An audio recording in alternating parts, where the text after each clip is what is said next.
je sais, un jour je sais, un jour je sais, tu te lèveras dans ma vie, même le dernier. Un jour je sais, un jour je sais. Messieurs, mesdames, bien-aimés de l'Éternel, je vous salue au nom de Jésus. Permettez-moi avant tout propos de me présenter. Je suis le révérend docteur Rabbi Christian de Yedidia Ministries. Et je suis là aujourd'hui pour vous donner un message de la part de l'Éternel des armées en ce qui concerne l'Afrique. Nous avons un ministère qui s'est spécialisé dans l'intercession, qui depuis des années crie à l'Éternel pour savoir son plan pour les nations.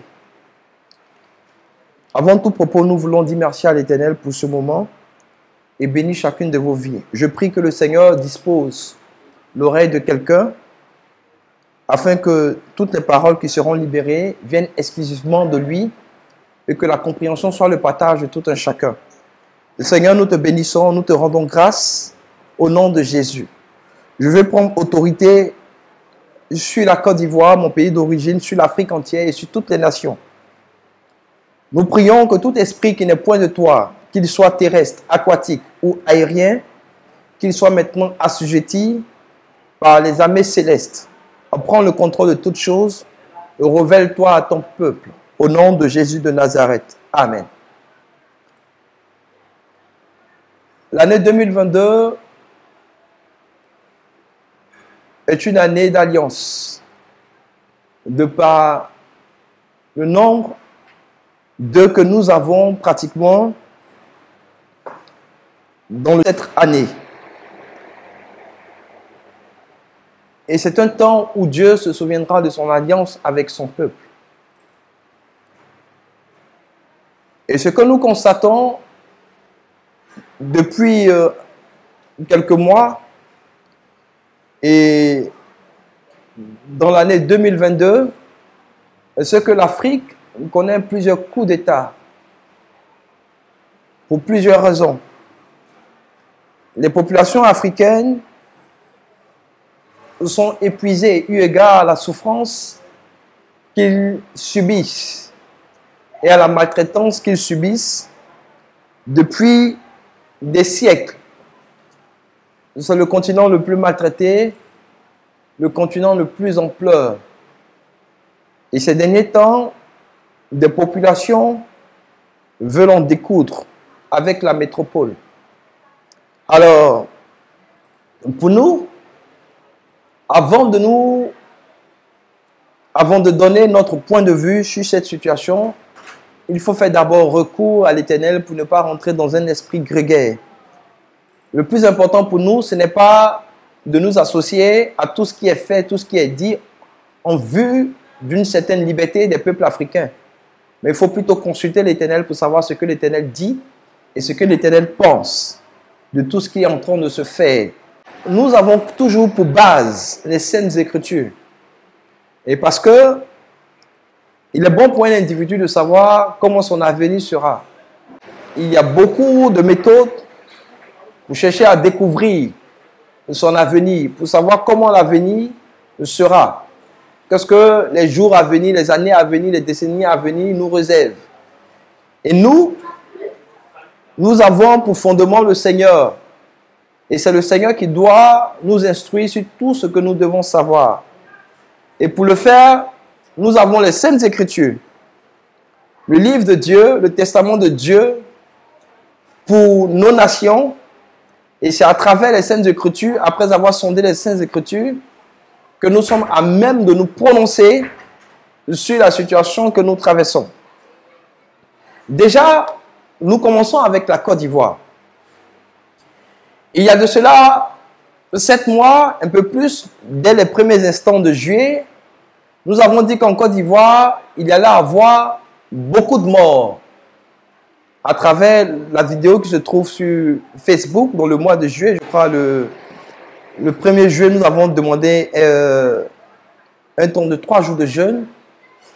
Et puis nous sommes passés sur la radio DRT, sur les réseaux sociaux, pour annoncer que la Côte d'Ivoire allait connaître beaucoup de morts brutales à travers des accidents ou des maladies. Et maintenant, nous sommes arrivés à la période où le monde des ténèbres se présente devant nous afin que, par la ruse, il puisse non seulement nous arracher nos grâces par des morts subites, à travers des accidents ou des maladies quelconques. Alors je me tiens devant vous pour demander à ce que le peuple de Dieu se tienne dans la présence de Dieu pendant 3 jours. Et si Dieu voulait, on pourrait prolonger ce jeûne. Mais déjà, à partir de ce mardi,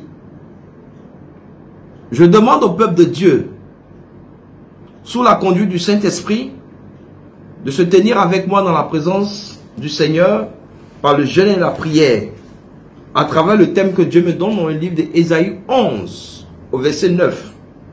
Et il me dit, toute la terre sera remplie de la connaissance de Dieu. Il fallait que le peuple de Côte d'Ivoire se dispose dans la prière et dans le jeûne.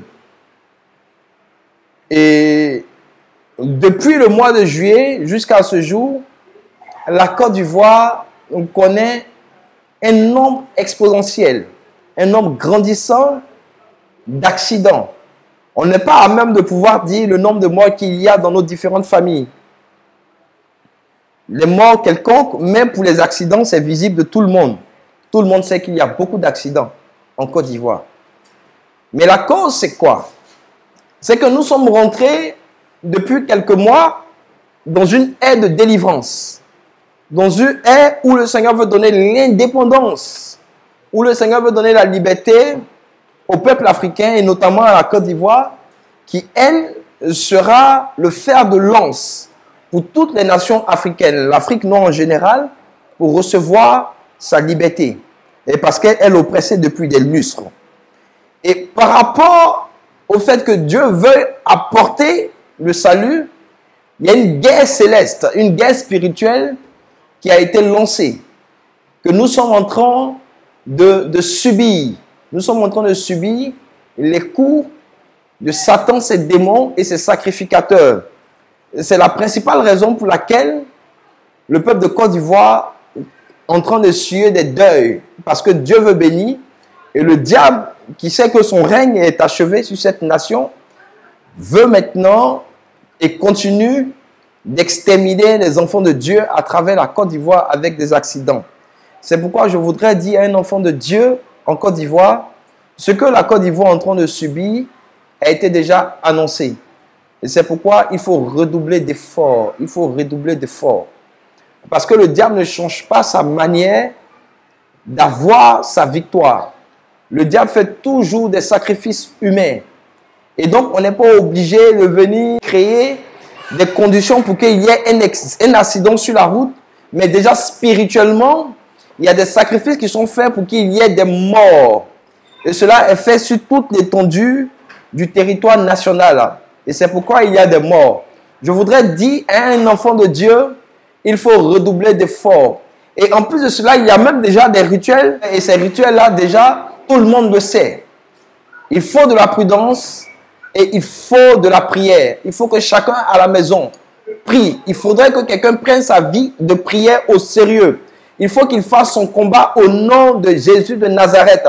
Je voudrais dire que ceux qui veulent la protection, ils n'auront pas la protection en dehors du Seigneur. Et parce que, je l'ai dit, que le peuple africain est le peuple de Dieu. Et je lis déjà à cet effet la Bible dans la version parole de vie, le livre d'Ésaïe chapitre 19 au verset 24 qui dit « Un jour le Seigneur bénira le monde. Israël sera béni en 3e lieu, avec l'Égypte et la Syrie.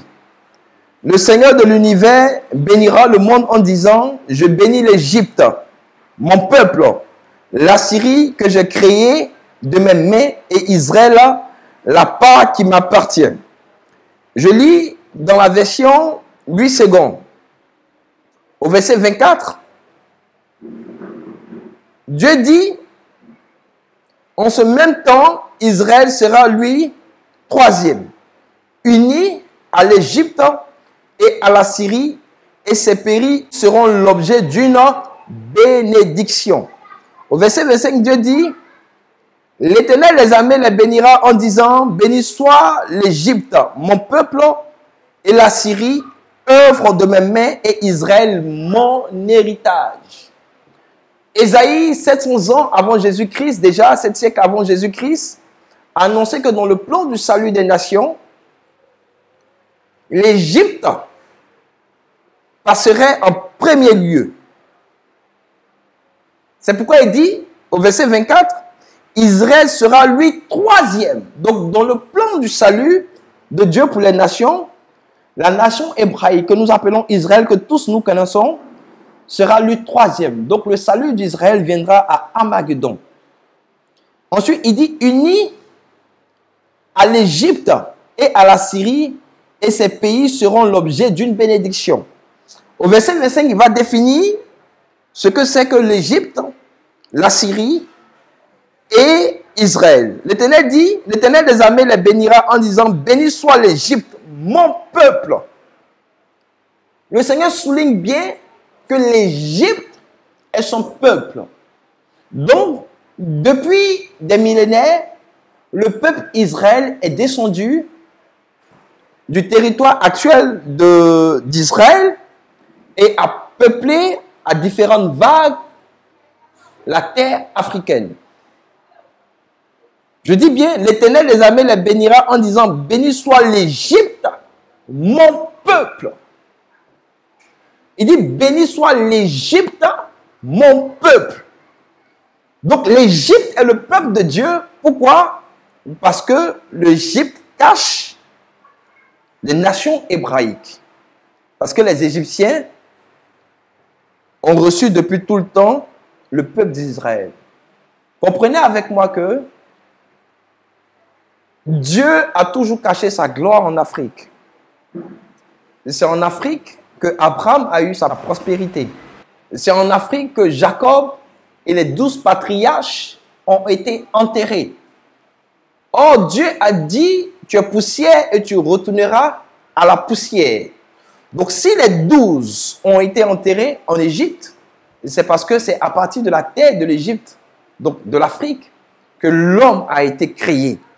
Et c'est pourquoi Adam a une peau semblable à la peau africaine. Sinon, Adam n'était pas un blanc comme on le dit de nos jours. Donc, l'Afrique est son peuple. Et vous voyez que le Seigneur Jésus, même pour se cacher de Pharaon, a dû se cacher en Égypte. Et le plus grand prophète de l'histoire des temps, qui est Moïse, porte un nom africain parce que l'Afrique est la source de la puissance de Dieu. Et lorsque Salomon devait se marier, son premier mariage, il l'a fait avec une Africaine, avec la fille de Pharaon. Donc l'Égypte, c'est-à-dire l'Afrique, cache toujours la gloire de Dieu. Donc ce n'est pas du fait d'un hasard que les Saintes Écritures ici nous disent que l'Égypte est le peuple de Dieu. Parce qu'en Égypte, les tribus israélites se sont cachées pendant des siècles, pendant des millénaires. Et nous sommes arrivés maintenant à l'ère de leur révélation. Ensuite, il dit, et la Syrie, œuvre de mes mains.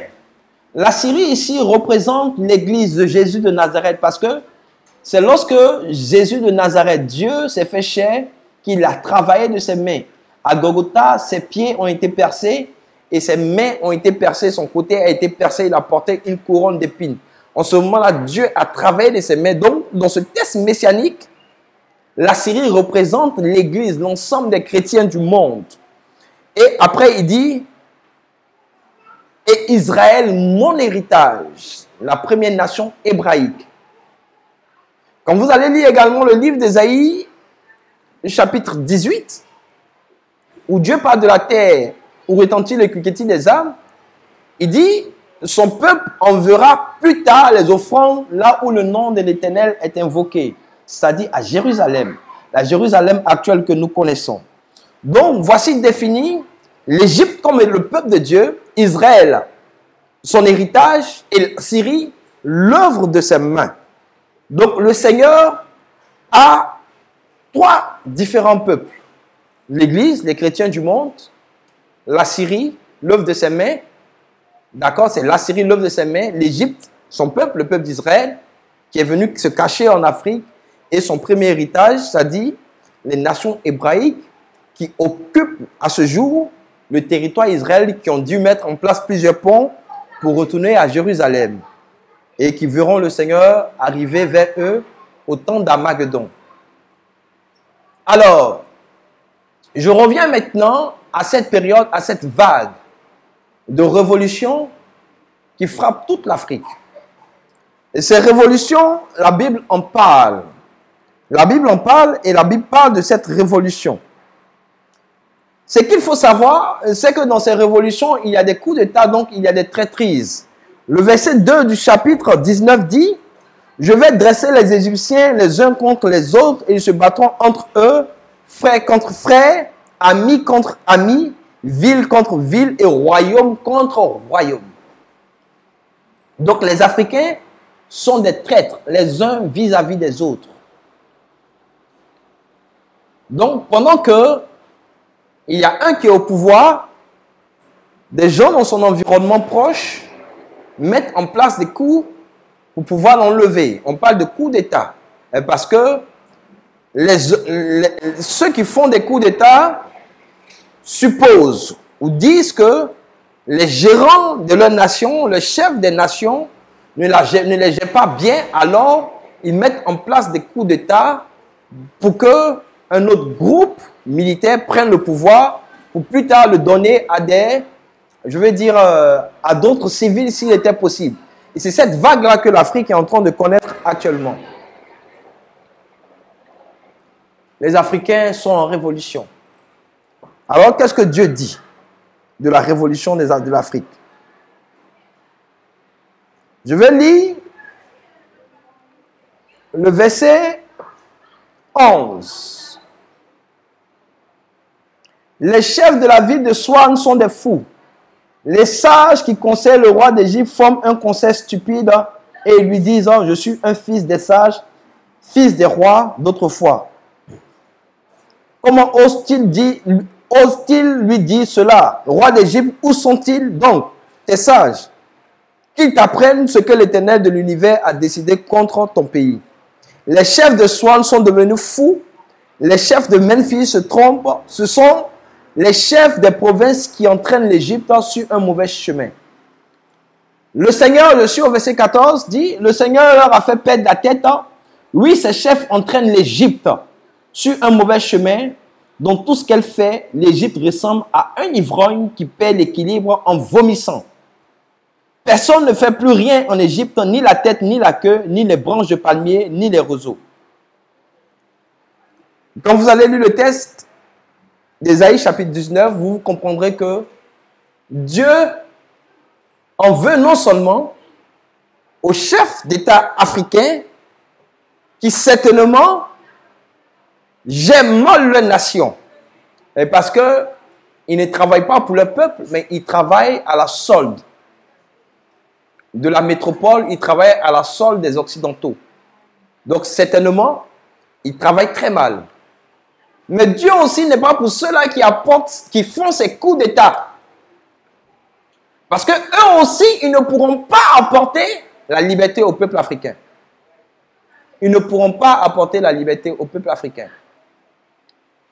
Et parce que ceux à qui ils vont enlever ces nations, ceux qui dirigeaient ces nations, je vais parler des Occidentaux, pour par exemple l'enlever à la France et pour la donner à la Russie, l'Afrique deviendra comme les pays où les rivaux des nations, c'est-à-dire le bloc de la Russie, donc le bloc communiste, d'un côté avec le bloc capitaliste, sont en conflit, comme par exemple en Ukraine.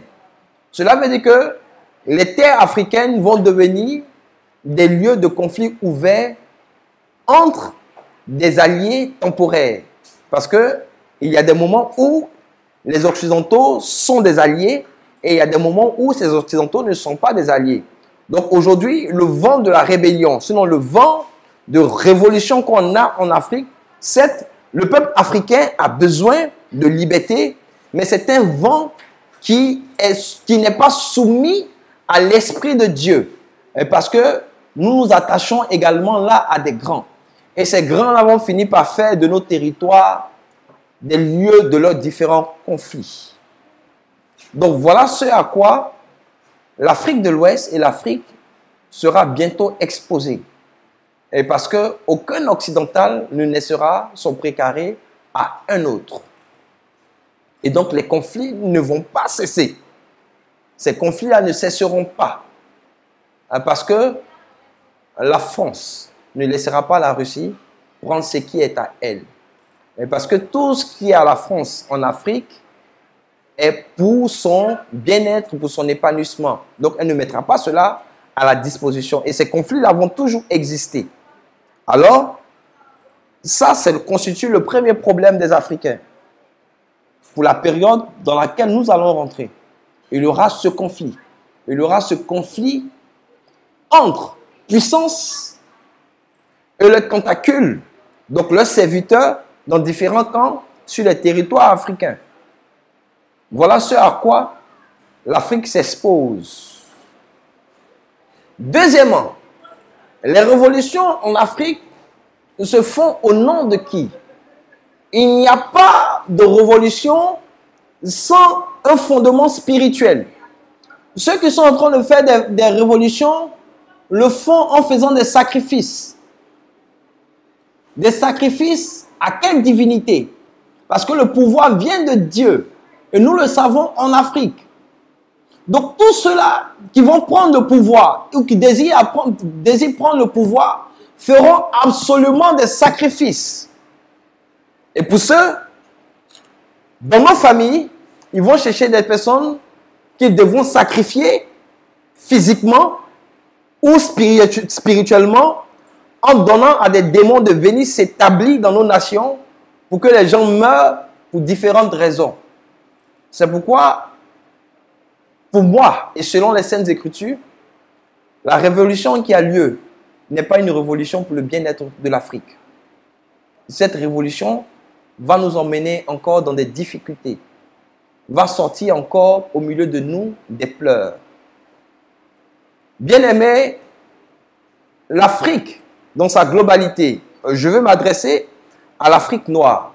Je fais la scission dans mon propos entre l'Afrique noire et l'Afrique maghrébine, parce que l'Afrique maghrébine a dû s'installer dans le nord de l'Afrique avec le vent de l'islam, où différentes dynasties se sont, imposées dans la partie nord de l'Afrique, peuplant ainsi l'Afrique et le sud de l'Espagne.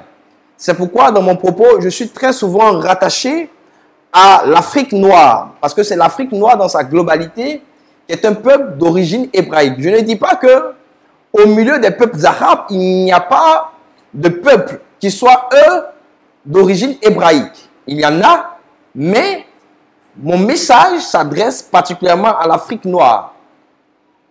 Et c'est à l'Afrique noire que je parle. Quoique, au sein de l'Union africaine, on est à la fois l'Afrique maghrébine et puis l'Afrique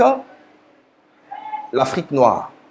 Alors, puisque nous sommes un peuple de l'Éternel, il faille que l'Afrique revienne à l'Éternel par la repentance.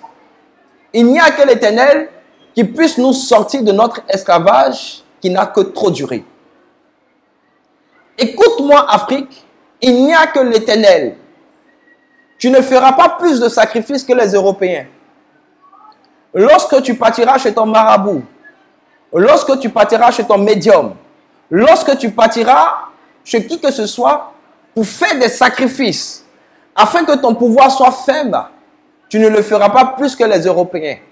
Parce que les Européens, depuis des lustres, depuis des décennies, ils ne font que sacrifier à Satan.